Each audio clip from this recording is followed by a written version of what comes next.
యాదగిరిగుట్ట అనుబంధ ఆలయమైన పాతగుట్ట లక్ష్మీ నరసింహస్వామి ఆలయంలో వార్షిక బ్రహ్మోత్సవాలు ఘనంగా జరుగుతున్నాయి.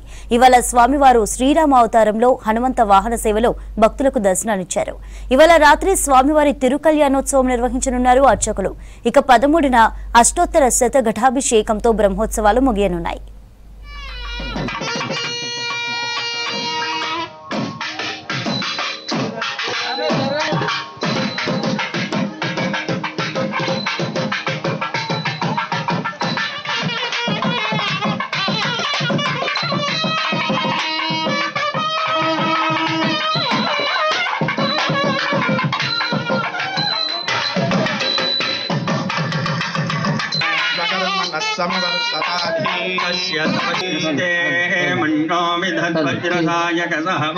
पुष्यति विश्वमानुषको दत्तां मन्यो दधायेषु शत्रभजिञ्जये मधन्वनातीव्राः समदो सर्वा प्रदिशो आञ्जनेयाय विद्महे